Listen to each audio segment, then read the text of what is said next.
Hello and welcome to What the Lux with me, Fred Moore. And me, Anant Sharma.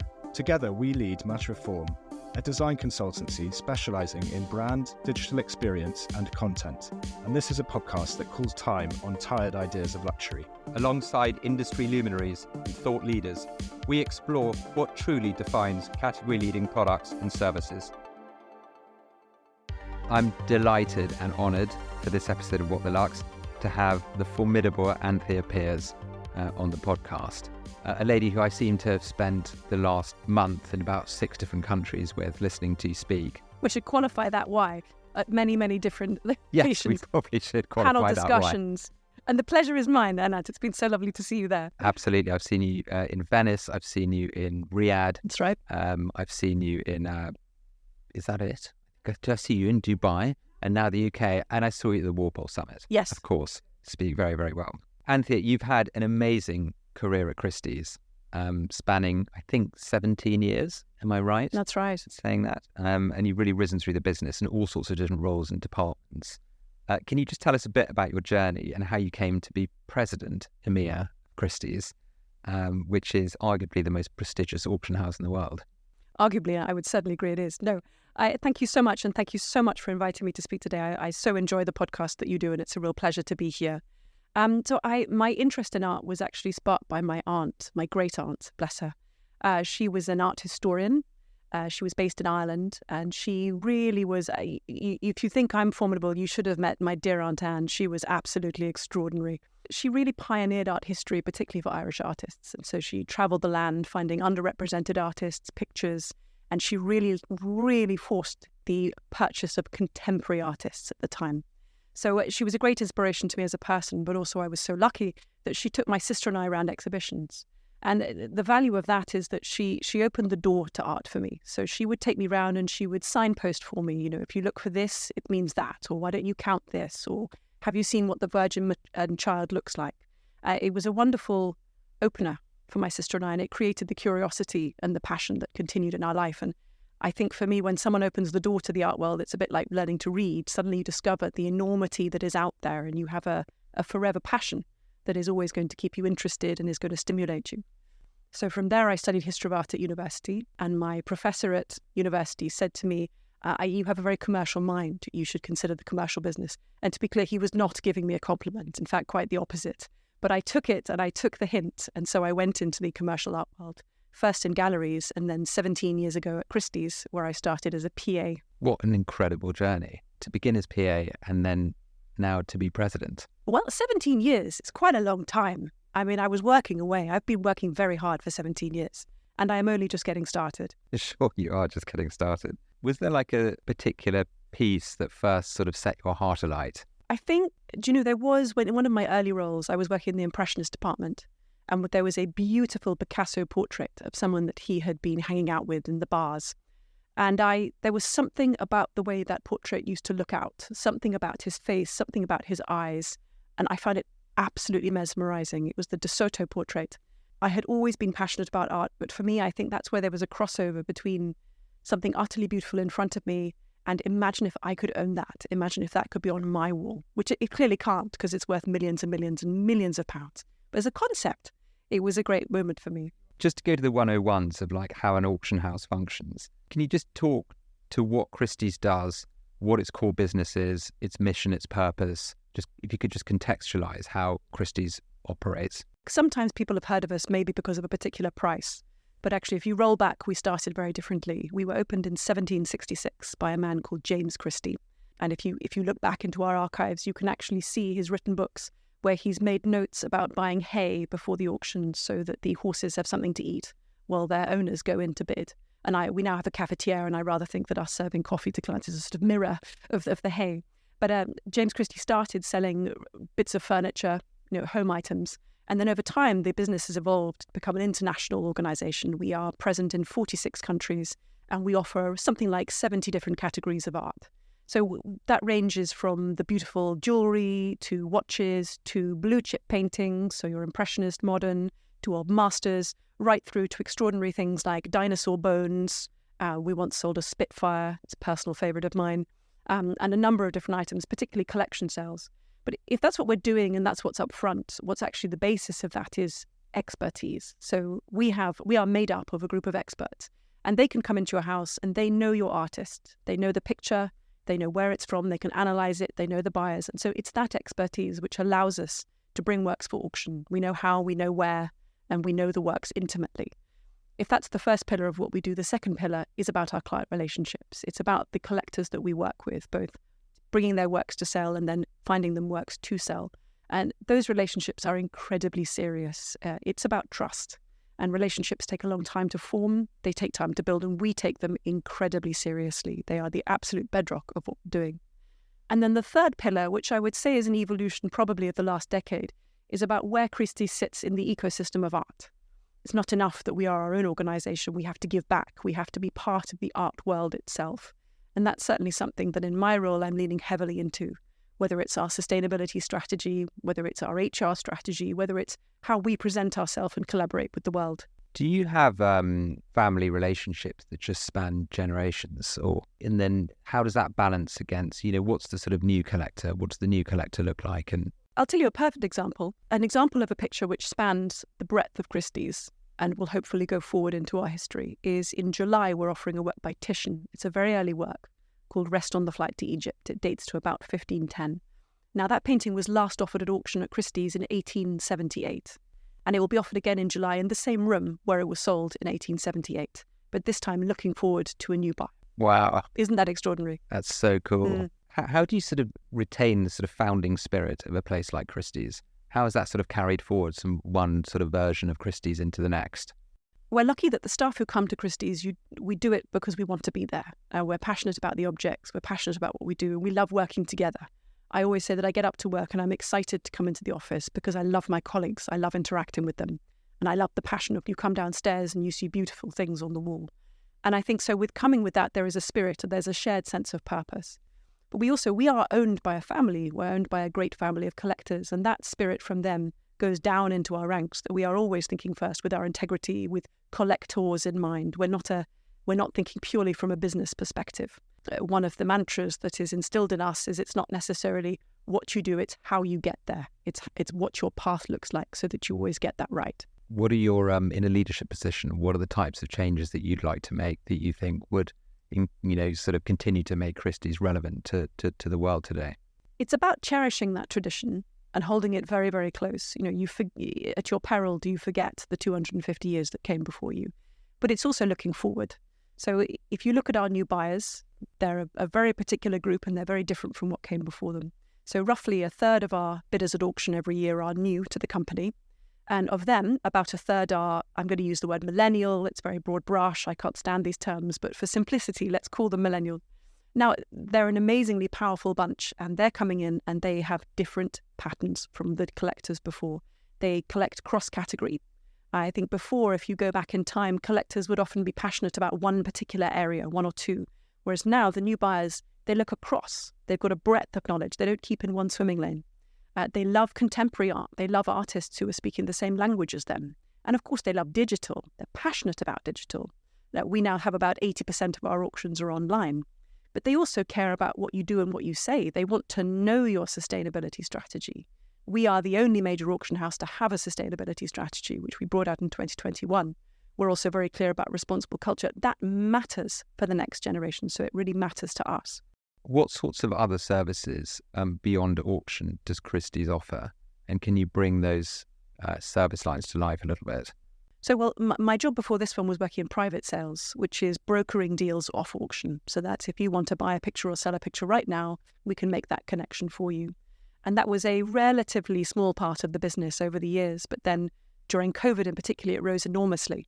We were about 20% of Christie's sales at one point. And again, that speaks to a new kind of collector. You don't want to wait for an auction. You want it now. And there are specific things you're looking for, and we can go and find that for you now because, of course, we've got 250 years of data in our back pockets to know who owns what and where it is. But then around that, look, we have a valuation service where we come and value the property you have in your house. We have Christie's Education, which is an arm where we can share information about art, where we can bring people in to the art world. I remember reading some statistics about how many people globally engaged with Christie's online auctions. I think it was during COVID. Did you see a significant surge in the online auction market during that period, or had it been pretty consistently growing? So it had started and been consistently growing, but then it completely exploded because it was the only way to interact with the auctions. What you see now is that there is still a great interest of digital interaction and a lot of online, but you cannot take away from the theatre of auction. The major auctions, the really high-value auctions, are still in the room. It's just that you've layered the digital element on top. Do you think it would be a bit of a loss if the online auctions sort of superseded the glamour and the theatre of the in-person? Do you know, I think I would be surprised if they ever completely supersede. History may prove me wrong there, but when you've been in an auction room, you cannot equal the power of being in an auction room. And whether you're on the phone to someone who is standing in for you or whether you're standing there yourself, it is absolutely extraordinary. But it's a moment in history when the auctioneer puts the gavel down on a price. That's part of the work's provenance. The Titian that was sold in 1878 was sold in that room for a price, and it will be sold in the same room for a price. That's history. I'm not sure you can quite equal that online. Can you bring to life what the in-person auction experience is like? Because I'm not sure that many of the listeners perhaps have been in an auction. You know, how does it work? They may well not have done, absolutely. Well, you have an auctioneer who stands at the front of the room, and I will say that back in the day, that auctioneer was always male. At Christie's, we've worked incredibly hard to ensure that we have gender parity. So for our major sales, the auctioneer you've got a 50% chance that it's a lady. He or she stands up at the front and she offers the work. So the work is behind him or her. So let's just say it's our Titian. And they start with an estimate. At the moment, the estimate for the Titian is 15 to 20 million pounds. The auctioneer starts with a number that's below that and starts to take bids in the room. So whether that's along the side, my colleagues and I will be on the phone to collectors. So we will be executing bids on their behalf, or you may have collectors in the room who'll be raising a paddle. You also now, of course, have online. So you have people who could be behind their laptop in the middle of the Maldives and they click a button to bid. What if you do a bit of an Only Fools and Horses and accidentally raise your paddle? It doesn't happen actually as much as you think. People are quite controlled where in that moment you sit on your hands. And thank goodness for that. They happen very rarely. They really do. What are your career highlights? Are there some really seminal moments that you've just really stood out to you? So there are many moments, and for me, I think when the works being sold for philanthropic causes are incredibly powerful and really, I find incredibly meaningful for my work. And an example where just after COVID, a work by Banksy was brought forward to sale called Game Changer, and the proceeds were for the NHS. And it's a beautiful little work of a little boy, and he's holding a doll. And instead of it being an action hero, which he's discarded, he's holding a nurse. Now, it was estimated for a few million and it actually made £16 million, all of which went to the NHS.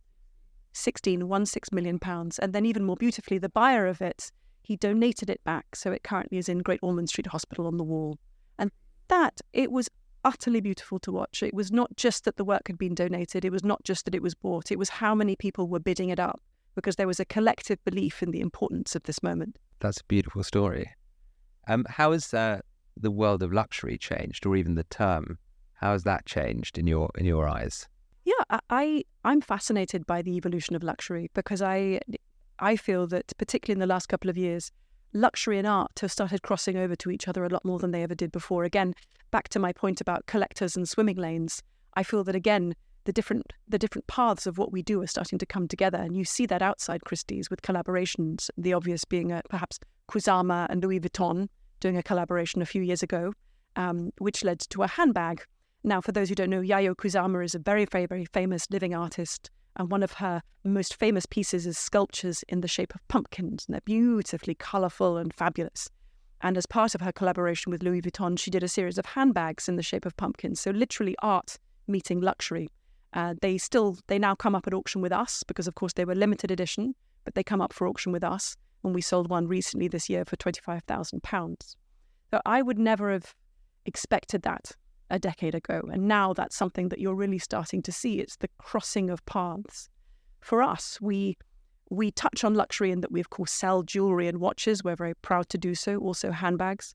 But we also sell collections that rub up against luxury. So we sold Elizabeth Taylor's jewels, fabulous, some years ago. We've sold Audrey Hepburn's dress from Breakfast at Tiffany's, absolutely gorgeous, very small, I must say. And we have coming up this summer, we have gowns and personal effects owned by Vivienne Westwood, which the late Vivienne Westwood has agreed it's her partner who's selling them on her behalf. And they're all going to charities. The funds will go to charities that meant a lot to her. That's amazing. What part do you think scarcity plays in modern luxury? Everything about an auction is to do with scarcity. Well, that's right. That's the difference, isn't it? The difference is scarcity. It's the provenance, the quality, and the scarcity. Now, I'll give you an example. Last year, we were very lucky to sell a beautiful collection of books that was owned by Charlie Watts, the drummer in Rolling Stones. So a little known fact that he actually collected rare books. One of them was a copy of The Great Gatsby. And it wasn't just a copy of The Great Gatsby. It was a first edition, and it had been inscribed by F. Scott Fitzgerald. And the inscription said, "For Harold Goodman, the original Gatsby of this story, with thanks for letting me reveal these secrets of his past." So who was Harold Goodman? Well, he was a screenwriter at MGM, and he and F. Scott Fitzgerald worked together for a while when they were young screenwriters. You get the sense that maybe there was a little bit of camaraderie there, because the inscription goes on to say it's dedicated as being from Alcatraz, cell box 17, and I should get out soon, send my love to the mob. So perhaps they didn't have the best time, I don't know. But so the difference for me is that you could go and buy a copy of The Great Gatsby tomorrow online, you could download it, you could watch the film. But truest of luxury is to hold in your hands the first edition, inscribed by F. Scott, to the person who he based Gatsby on and formerly owned by a Rolling Stone. I guess the symbolism, context, and the story behind the story. I mean, your job, you must engage with the most amazing stories. It's wonderful. Storytelling, I think, is one of our favourite parts, because we are all human beings. And look, particularly when people are buying from Christie's, this is the passion part of their life. This is the moment where you're engaging with their hearts and them as people. So for me, the story behind is probably one of the most important parts of how we're presenting works. How do you see the role of collaborations with luxury brands evolving? I mean, you've spoken a little bit to this, but do you think that will play an increasingly important part in luxury? Yeah, certainly I do. I think it's really important that we do. I think that collaborations generally are the future of the business. And I think collaborations with luxury brands, there's a huge amount more we can do there. And there's a huge amount more to invest there. I mean, there's so many examples of quite unexpected collaborations today, you know, whether it's sort of Dr. Martens, who aren't traditional luxury, but they now have collections at the National Gallery and the Met. The collaboration between sort of Tiffany and Nike. You know, I mean, there's just really, like even Patagonia and North Face, you know, there's so many collaborations that sort of transcend the luxury category and are far more playful. Are you seeing more of those types of things come in? I feel that we're a little bit more willing to just take risks now. Maybe that's the last few years, maybe it's post-COVID. We're more willing to put our brands against other brands who have the same values or maybe the same interest in risk, as opposed to a perfect brand alignment that used to be the days before. I think also we're blurring the lines of what is art. For us, it was in digital art. Who would have thought that digital art could take such an extraordinary position? And a work by Refik Anadol, who's one of the most famous digital artists out there, is now in the Museum of Modern Art in America. That's a sea change. You wouldn't have seen that. You wouldn't have expected that 5 or 10 years ago.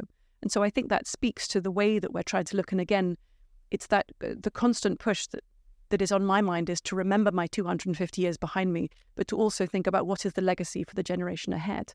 And all of that involves trying to think differently from how you have expected to think, and to try and break your own mental barriers and challenge your own ideas about what looks right. What's your perspective on NFTs, digital art? Can you bring that side of the industry to life and what you've seen from your position at Christie's? Right. It's about quality. Okay, so digital art has existed in some shape or form for some years now. It really became a part of public consciousness when we sold a work called Beeple a few years ago. And it was a piece of digital art, and we sold it. Happy to say we didn't know what it would make. We didn't even put an estimate on it. And it made $69 million. And that was the kind of watershed moment of actually NFTs are here and they're real. And from then on as a business, we focused on quality. So we didn't just offer every NFT going, try and make a buck.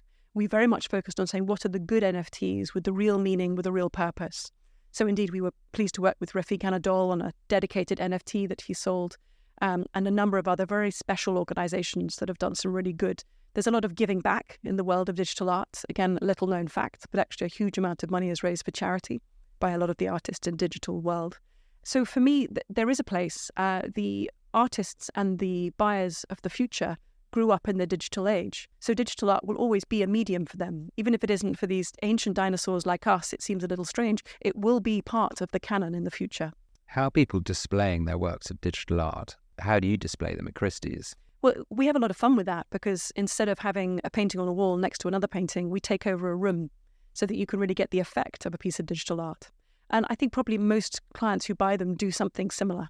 They want to have them up. They want to share them. What are your fears around things like AI and the impact of AI on creativity? We have a lot to learn about AI, and maybe it's just my natural optimism and curiosity, but I'm really excited to see what it brings. So far, when I've met artists who use AI, they find it as a benefit to creativity. It's just another strand of creativity. It's not that it's taking over from them, but it's something that brings about another series of ideas, another flow of ideas. So to me, from that perspective, I think it's rather exciting. I think that we'll see some really interesting works that flow with AI in the same as digital art. I would have found that an extraordinary concept 10 years ago, but actually for the really high quality artists using digital art, again, it's another way of expressing themselves. I mean, the most wonderful example is David Hockney, one of our greatest living artists, is hugely into digital art and produces art on iPads. Isn't that marvelous? You know, that's the perfect example of an evolution from someone who really could carry on making oil painting if he wanted, but he prefers to try out the new things. Then I guess like in this sort of digital context, how do you manage sort of fakery? Well, we have to be incredibly thorough. We work with artists and therefore we know what they've produced in the same way that we work with people. So we therefore know who they are. Is it like harder or easier than with physical objects? Maybe that's a stupid question, but... No, it's not a stupid question because the older an object is, the harder it is to know. If you're looking at old master painting, you have to go right down to the brass tacks of analysing the paint, looking at the brushstroke, and you have to know every line of the provenance right up until where the work is now. That is probably harder than looking at digital art where the artist is alive and can say, yes, that was me. I guess, you know, the symbolism of things has never been more important, and it's the stories that really give those symbols meaning. So how, as an organisation, do you ensure that those stories are really brought to life in the most evocative way? And how do you tell that story to your prospective clients? That's right. So we have catalogues and we have a website. The very best way to bring a story to life is for the person to tell it themselves. So sometimes that's our specialists telling the story on behalf of the artist or the owner, but very rarely occasion it's actually the artists themselves. So a particular moment for me that was very profound was a few years ago, we sold a beautiful painting by Tracy Emin. It's called Like a Cloud of Blood, and it was done during a period of ill health for her. And she was selling it for the studios that she set up in Margate, which is studios for young artists. So it was the ultimate moment of giving back.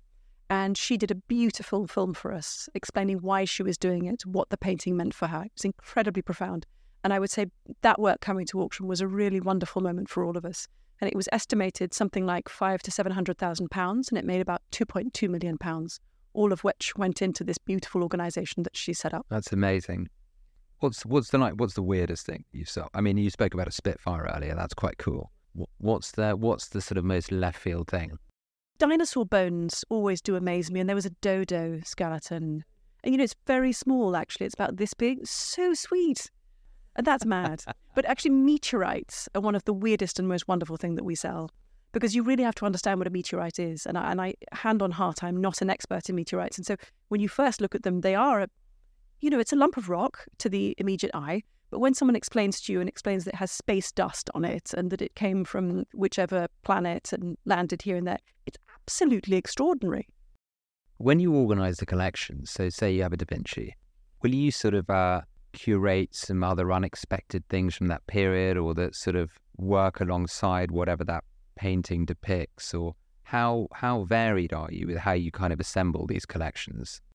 You tend to want a range of price points and a range of works because that's what's most appealing to the people who are coming to look around. But yes, if you have a major work, it's a good opportunity to go to the people who own related works and say, we're selling this. Now could be a good context for you. You obviously don't want to sell two of the same thing, but something related where you're going to be drawing the great collectors to come and see your Leonardo da Vinci. Yes, it's not a bad moment to have something else up. We have to think incredibly carefully about that because our first job is to the owners of these works, to get it right and to give them the best advice. So we curate incredibly carefully on that basis to say, is it the right moment to sell? People are like, is it quite addictive collecting? Do you have like a sort of entry point and then you sort of find these sort of first time collectors suddenly start really buying into the sort of world of collecting? You know, it's kind of inherent to us to collect. And I sadly don't have the funds to be a collector myself, but I find the job addictive. I find the market addictive. There's always hidden discoveries. You know, you may feel like you've been collecting Monet for years, but then something comes up that no one knew about, or that is a totally new version of what he was doing. And it's fascinating, really exciting.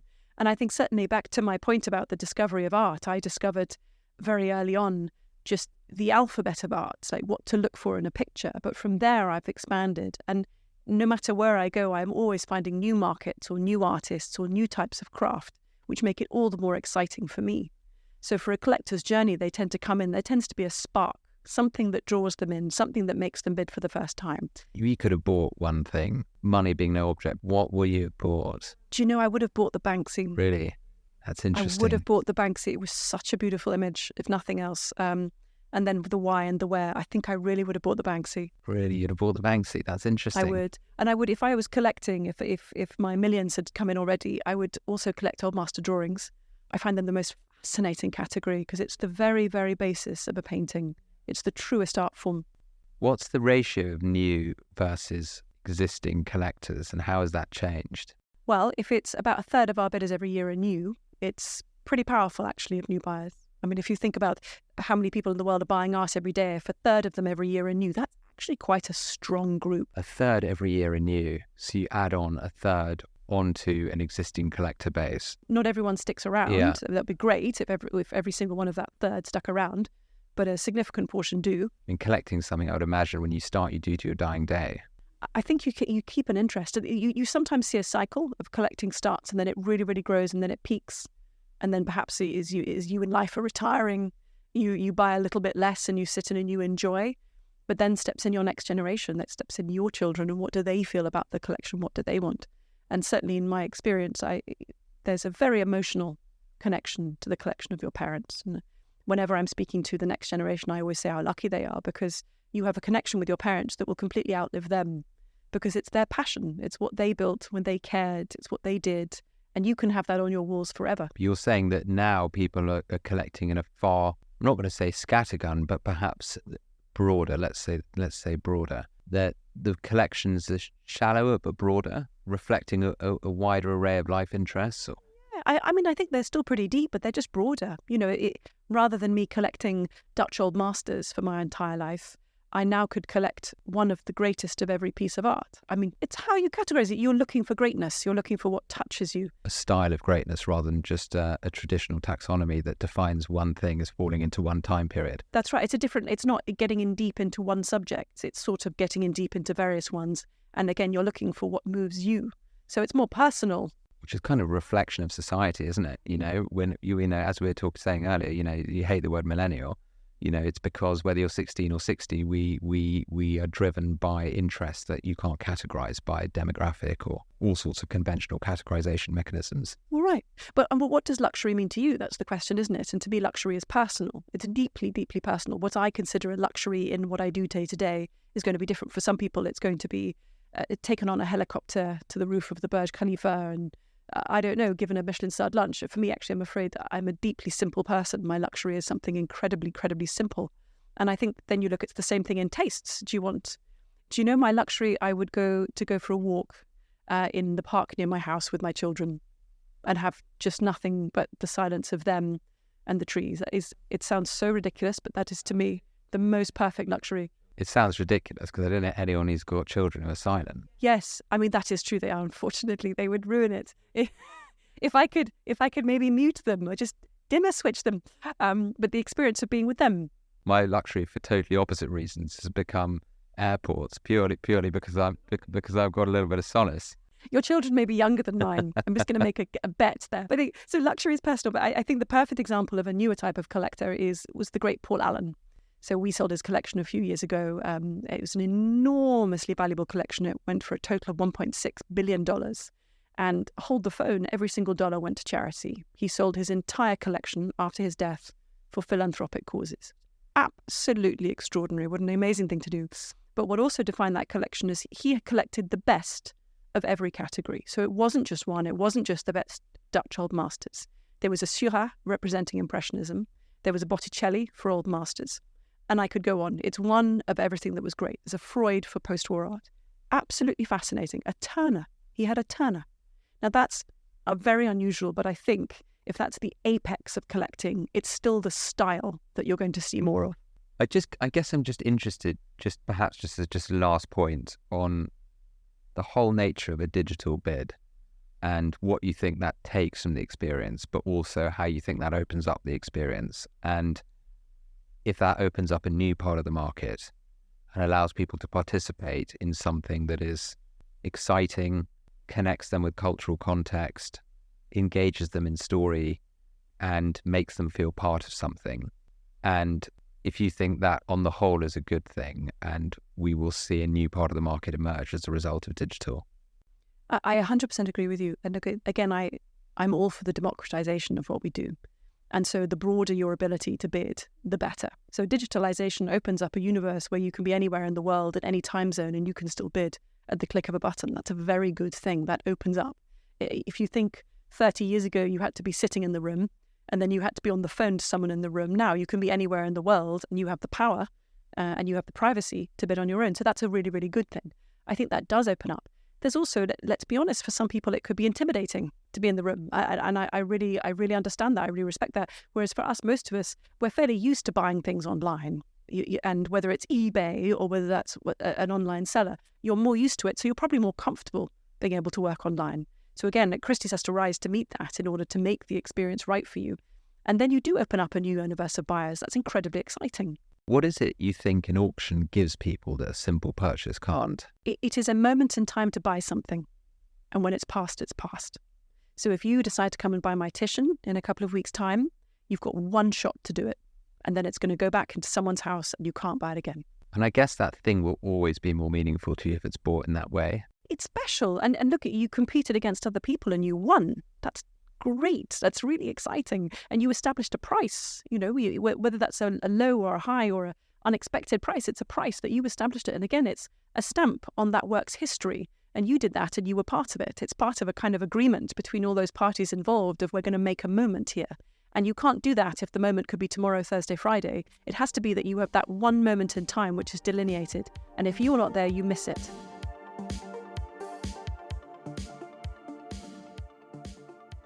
So we always ask our guests the same 4 questions. The first is, what most irritates you about your industry? Oh, I love it. I'm quite an irritable person, so I could come up with quite a few things. But my very first point is actually the lack of diversity. We've done a huge amount at Christie's to try and increase the diversity of both the artists we sell and the staff that we employ. We now have some very strict rules for our major sales that we want the artists to be 50-50 gender represented. We also, when we look at our staff, in 2021, we created something called the Christie's Fund, which was a fund dedicated to broadening recruitment within the arts. So whether it's education and mentorship and working with various organisations, I think we work with something like 30 organisations now. That is just the very beginning, the very, very beginning of a very long mission that we have. Do you think Christie's plays a role in value creation, for example, for perhaps previously neglected sources of great art? I think we reflect the market, and it's our duty to look at where the market is going to be and how it should be. So in that respect, yes. I think that... Because your word carries a lot of weight. I think we all share that responsibility, and we at Christie's have to do our part very, very much. And I think quite often we are a reflection of the market. So in some ways, we're just merely here to reflect because people bid, we don't bid. But you're absolutely right that we need to be driving those forces. So if we're bringing in underrepresented artists, it's because we're saying they should be there, and we're bringing those bids in, and that's an absolutely basic duty.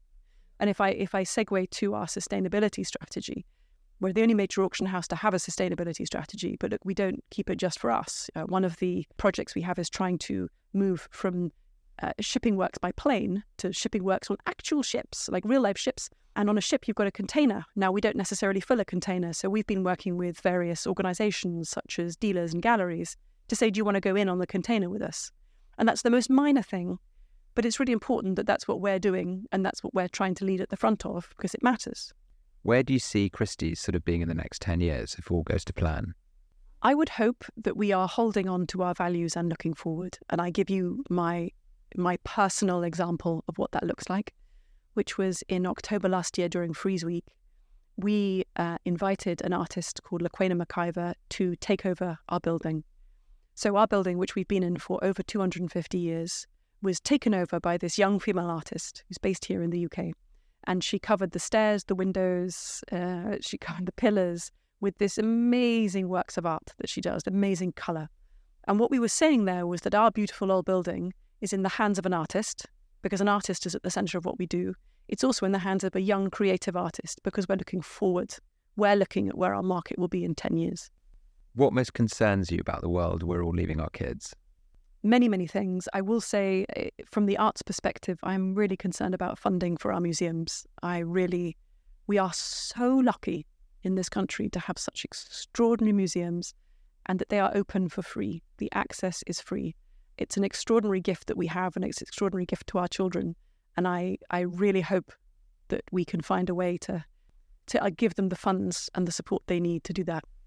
Plus, there's in-person interactions and those opportunities to bond with each other using, like history or, like these magnificent pieces of art as a way to bond with each other, I think is so important as we become more digital. 100%. And look at your own history. If you go and stand in the National Gallery, you look at works of art by the great works of art, either for Britain, by British artists, standing there, and you have a connection back to history. It's literally a physical representation of a history that you can't touch it, you can't know it, but you can look at it. If you had to give up your job tomorrow, what would you do?